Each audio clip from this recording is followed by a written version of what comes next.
नमस्कार, मैं हूं पंकज श्रीवास्तव। सत्य हिंदी के खास कार्यक्रम सुनिए सच में आपका स्वागत है। आज बात उस धरती की जो हमारे अस्तित्व की शर्त है। क्या इंसान की तरक्की धरती में जीवन को असंभव बनाने की दिशा में बढ़ रही है?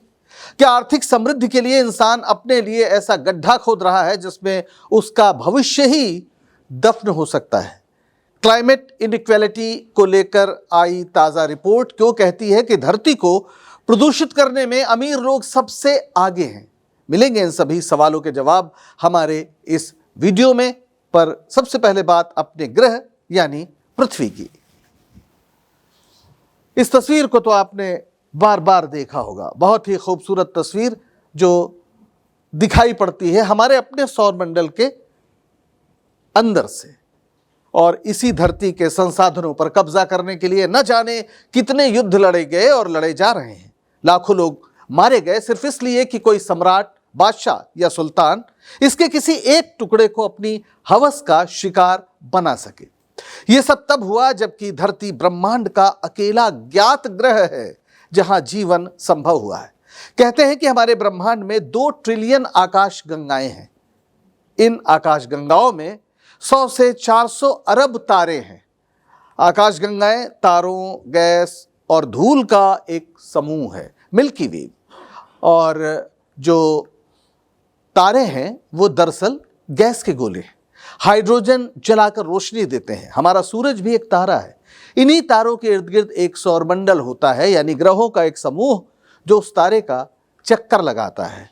ग्रह एक निर्धारित कक्षा में उस तारे के इर्द गिर्द घूमने वाले पिंड हैं। हमारा सौरमंडल, इसमें 8 ग्रह हैं जो सूरज की परिक्रमा करते हैं। पृथ्वी भी एक है। यह सब इसलिए बताया कि आप पृथ्वी की हैसियत सकल ब्रह्मांड में समझ सकें। इधर से नहीं, इधर से आपको शायद कोई हल्की सी रेखा नजर आ रही हो। ये हमारी अपनी आकाश गंगा है। 1977 में नासा ने वाइजर नाम का एक अंतरिक्ष यान छोड़ा था। यह यान हमारे सौरमंडल से बाहर निकल गया और नेपच्यून से 6 अरब किलोमीटर दूर से उसने एक तस्वीर खींची। तारीख थी 14 फरवरी 1990। 14 फरवरी, वैलेंटाइन डे। और उस दिन अपने धरती की ओर जब उसने प्यार से निहारा तो क्या नजर आया? ये पेल ब्लू डॉट, ये है हमारी पृथ्वी।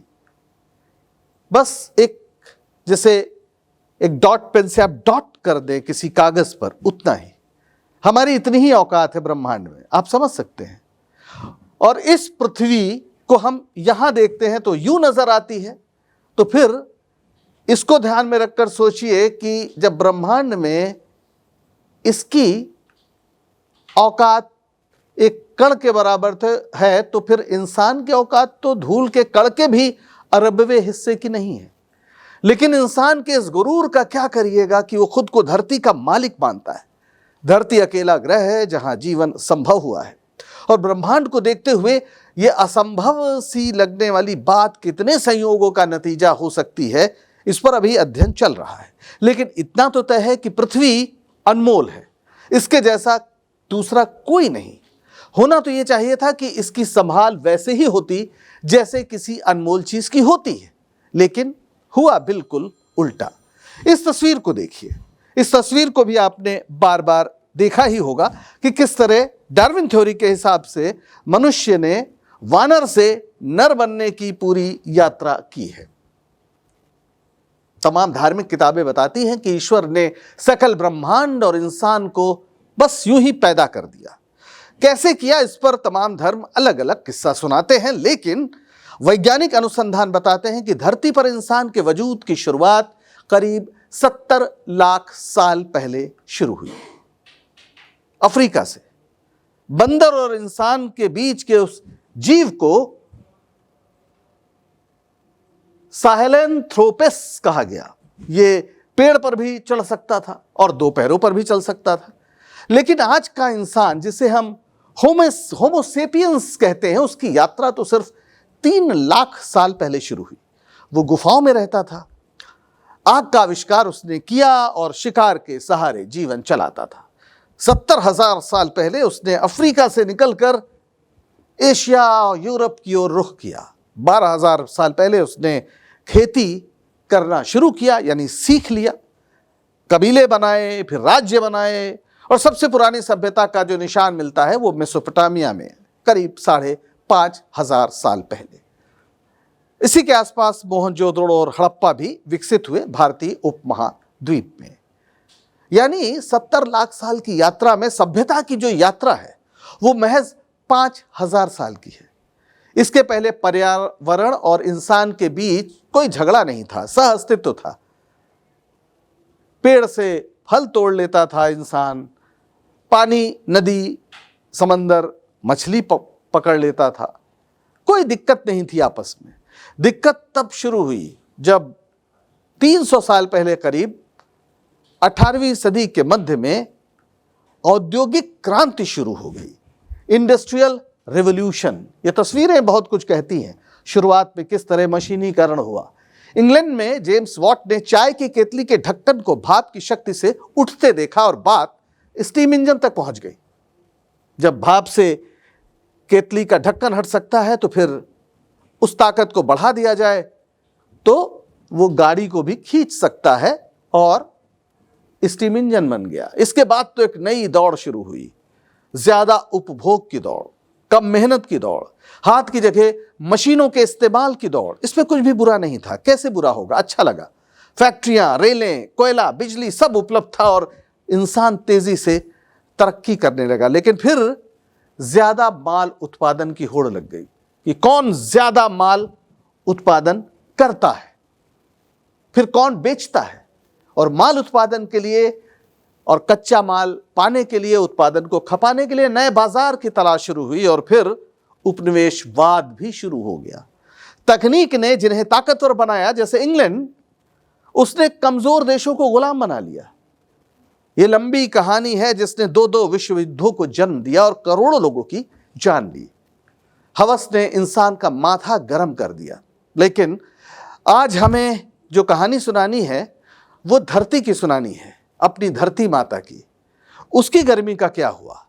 दरअसल इस बीच धरती का तापमान भी बढ़ने लगा। औद्योगिकरण के पहले हमारे पास जो जानकारी है, 1750 में धरती का तापमान था 13.5 डिग्री सेल्सियस। ये धरती पर मानव अस्तित्व के लिए ये गर्मी जरूरी है। आपने शायद ग्रीन हाउस इफेक्ट के बारे में सुना होगा कि सूर्य का जो तापमान जब धरती पर आता है तो वो उसे अवशोषित करती है, बाहर अपने वायुमंडल से तापमान का एक हिस्सा नहीं जाने देती ताकि एक गर्मी बनी रहे, वरना पहले तो सब तरफ बर्फ ही बर्फ थी। लेकिन अब वो गर्मी बढ़ गई है। कैसे? इंसान की तरक्की के कारण। 1750 से 1850 तक सिर्फ 0.2% ये तापमान बढ़ा था 100 साल में। कोयले का एक तेज प्रयोग शुरू हुआ था, लेकिन फिर भी गनीमत थी। फिर आया 1850 और पहली बार देखा गया कि तेजी के साथ ये बढ़त शुरू हुई। 1850 से 2025 तक 1.2 डिग्री सेल्सियस धरती का तापमान बढ़ गया। इसका कारण 1850 के बाद जो कोयला जलाया गया, तेल इस्तेमाल किया गया, फैक्ट्रियां चली खूब, तो जाहिर है इनका तापमान काफी बढ़ गया। अब एक आंकड़ा हम पूरा आपको दिखा देते हैं। जैसा हमने बताया 1750 में तो -0.2 डिग्री यानी प्री इंडस्ट्रियल जो दौर था, ठंडा था, तब तापमान काफी कम था। 1800 में -1 डिग्री, उस समय भी ठंडा रहा। 1850 को हम एक बेसलाइन मानते हैं जहां से ये शुरुआत हुई, और 1900 तक कोई खास बदलाव नहीं हुआ। यानी धरती में इतनी ताकत थी कि वो औद्योगिकरण के जो शुरुआती इफेक्ट थे उसको वो बर्दाश्त कर रही थी। लेकिन 1950 तक आते आते 0.2 डिग्री तापमान बढ़ गया। फैक्ट्रियां बढ़ी, कोयले का जो इस्तेमाल है वो तेजी से बढ़ रहा था, और फिर 2000 तक आते आते तो 0.6% सेल्सियस यानी 0.6 डिग्री सेल्सियस तापमान धरती का बढ़ गया, कारों का इस्तेमाल बढ़ा, बिजली, हवाई जहाज वगैरह वगैरह। और 2025 तक जहां हम खड़े हैं, 1850 को अगर हम बेस लाइन माने तो 1.2 डिग्री सेल्सियस तापमान बढ़ गया है, जिसका नतीजा है हीट वेव्स। बाढ़ आती है, कभी गर्मी, कभी सूखा। और अगर यही हाल रहा तो 2050 तक अनुमान है कि 1.8 डिग्री सेल्सियस तक बढ़ जाएगा तापमान, और 15 डिग्री सेल्सियस तक हो सकता है। और फिर ये अगर नहीं रुका जो उत्सर्जन है, कार्बन उत्सर्जन, तो भयानक असर हो सकता है। यह अपरिवर्तनीय स्थिति होगी, यानी 15 डिग्री सेल्सियस अगर धरती का तापमान हुआ तो उससे पीछे लाना बहुत मुश्किल हो जाएगा। बीते लाखों सालों में जो नहीं हुआ वो महज 200 साल में हो गया। और ये अपने आप नहीं हुआ, इसके पीछे हम इंसान हैं, उसकी कथित सभ्यता है। जंगल के जंगल काट दिए गए हैं, धरती का फेफड़ा गल गया है। आपने धरती के फेफड़े के बारे में सुना है, जो बुरी तरह इस समय क्षतिग्रस्त है। ये देखिए, ये अमेज़न का जंगल है, बीच में ये सारे पेड़ हुआ करते थे, काट दिया गया। दक्षिण अमेरिका जो महाद्वीप है उसके 9 देशों में फैला हुआ है ये अमेज़न का जंगल। 60% ब्राजील में है, इसे धरती का फेफड़ा कहते हैं। दुनिया का सबसे बड़ा उष्णकटिबंधीय जंगल, 67 लाख वर्ग किलोमीटर, भारत से 2 गुना आकार में। यहां के पेड़ सूरज की रोशनी, पानी और कार्बन डाइऑक्साइड लेकर ऑक्सीजन बनाते हैं। हर साल अमेज़न 20% नई ऑक्सीजन पैदा करता है, यानी हम जो सांस लेते हैं उसका 5वां हिस्सा धरती पर यहीं से आता है। इससे जैसे हमारे फेफड़े हवा साफ करते हैं, अमेज़न हवा से कार्बन डाइऑक्साइड सूखता है और ऑक्सीजन छोड़ता है। अगर अमेज़न बीमार हुआ, यानी जंगल कटे या जले, तो धरती को सांस लेने में तकलीफ होगी। लेकिन इसके बावजूद सच्चाई यह है कि 2025 तक अमेज़न का 20% हिस्सा काटा जा चुका है, हम इंसानों ने काटा है। अगर 25% और कट गया तो जंगल सवाना यानी घास का मैदान बन जाएगा, यानी ऑक्सीजन कम, कार्बन डाइऑक्साइड ज्यादा। धरती का बढ़ता तापमान इसी ओर इशारा कर रहा है। मौसम में ऐसे परिवर्तन नजर आ रहे हैं जिन्हें घाघ की कहावतों से, अब महाकवि घाघ, उनकी कहावतों से अब शायद ही समझा जा सके। तस्वीर कुछ यूं बनती है, गर्मी की लहरें, इतनी गर्मी कि बाहर निकलना मुश्किल, फिर पड़ता है सूखा, यानी पानी की एक बूंद नहीं मिलती। कहीं बारिश और बाढ़ से जिंदगी तबाह हो जाती है। जंगलों में आग लगती है तो बुझती ही नहीं। 2025 में अमेरिका में जंगल की आग ने 61 अरब रुपए का नुकसान किया। भारत में हीट वेव से सैकड़ों लोग बीमार पड़ जाते हैं। अफ्रीका में सूखे से फसलें सूख गई हैं, खत्म हो गई हैं। जाहिर है खाने का भी संकट पड़ सकता है। अब ये जो कार्बन उत्सर्जन है, यानी कार्बन डाइऑक्साइड का पूरा जो निकास है, ये है क्या? इस सब की मुख्य वजह वही है, कार्बन उत्सर्जन।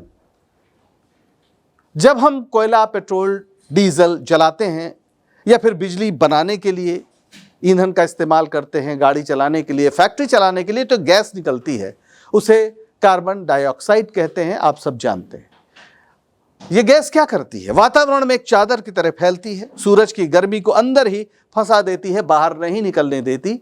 जैसे गर्मियों में कमरा बंद हो, पंखा बंद हो जाए तो नुकसान क्या होगा? तापमान बढ़ जाएगा। तो यूं ही धरती गर्म हो रही है, मौसम बिगड़ता है, बाढ़, सूखा, तूफान। सवाल यह है कि कार्बन उत्सर्जन कर कौन रहा है? एक नई रिपोर्ट आई है, क्लाइमेट इनइक्वालिटी रिपोर्ट 2025। यह बताती है कि जो दुनिया के सबसे अमीर लोग हैं वो धरती के इस संकट को बढ़ाने में सबसे आगे हैं। यानी आर्थिक समृद्धि धरती के लिए संकट बन रही है। कैसे? पहले तो उपभोग, जो पहला कारण है, जो उनके प्राइवेट जेट है, कारें हैं, एसी, फ्रिज वगैरह वगैरह, ये कार्बन उत्सर्जन के लिए जिम्मेदार है। और दूसरा, सीधे सीधे उत्सर्जन करने वाली कंपनियों को बढ़ावा देना। इनके पास पैसा है तो फिर ये इन्हीं कंपनियों में लगाते हैं। जो गैस निकालने वाले उपभोग का मसला है, उसमें रिपोर्ट में कहा गया है कि दुनिया के सबसे अमीर 1% लोग, जो करीब 7 करोड़ हैं, वो कुल गैस का उपभोग के लिहाज से 15% निकालते हैं। लेकिन उत्सर्जन में जब ये पैसा लगाते हैं इन कंपनियों में, तो रिपोर्ट कहती है कि 1% अमीरों की संपत्ति से जो गैस निकलती है वो कुल गैस का 41% है। एक अमीर व्यक्ति का उत्सर्जन एक गरीब व्यक्ति से 680 गुना ज्यादा है।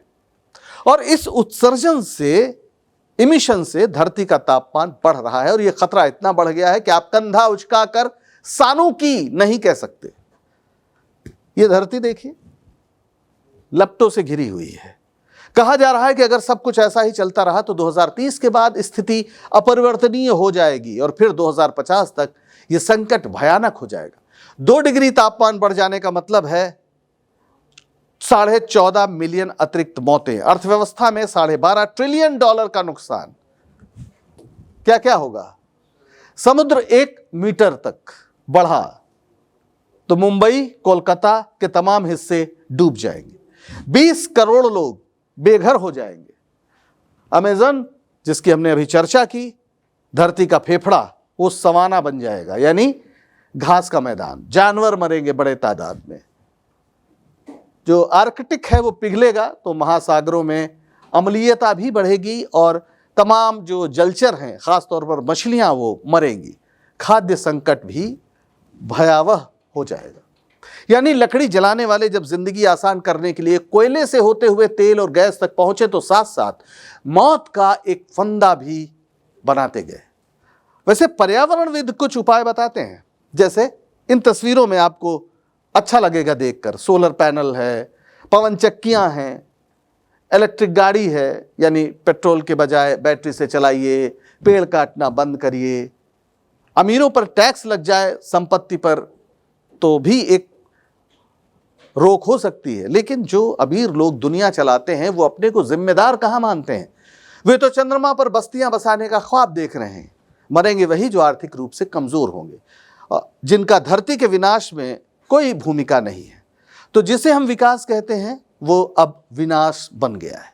अपनी हवस की वजह से इंसान ने इंसानियत को तो बहुत नुकसान पहुंचाया है, लेकिन अब बात धरती तक आ गई। और हाँ, इस सबसे खतरे में धरती नहीं, इंसान ही है। धरती तो बड़ी से बड़ी चोट सहकर भी अपनी धुरी पर घूमती रह सकती है, लेकिन इंसान लुप्त हो जाएगा जैसे कभी डायनासोर लुप्त हुए थे। इससे बचने का एक ही रास्ता है कि इंसान प्रकृति के साथ दोस्ती करे, उपभोग को सीमित करे, विकास के इस मॉडल को तिलांजलि दे जो हमारे सुख के लिए धरती को बर्बाद करती है। बापू को याद कीजिए, गांधी जी ने 1947 में पायनियर अखबार को दिए एक इंटरव्यू में एक खास बात कही थी। उन्होंने कहा था कि earth provides enough to satisfy every man's need but not every man's greed. यानी धरती हर इंसान की जरूरत पूरी कर सकती है, लेकिन सबके लालच को पूरा करने लायक संसाधन उसके पास नहीं है। लालच का कोई अंत नहीं है। धरती रोटी कपड़ा मकान तो दे सकती है, लेकिन किसी की हवस को पूरा नहीं कर सकती। क्या गांधी जी की बात को समझ पाना इतना मुश्किल है कि इंसान धरती का दुश्मन बन जाए? सोचिएगा। आज के लिए बस इतना ही। अगर हमारा शो आपको पसंद आया हो तो लाइक करें, शेयर करें और चैनल को सब्सक्राइब करें। सत्य हिंदी का ऐप भी डाउनलोड करें, जिसका पता वीडियो के नीचे डिस्क्रिप्शन में आपको मिल जाएगा। तो अब दीजिए इजाजत। नमस्कार।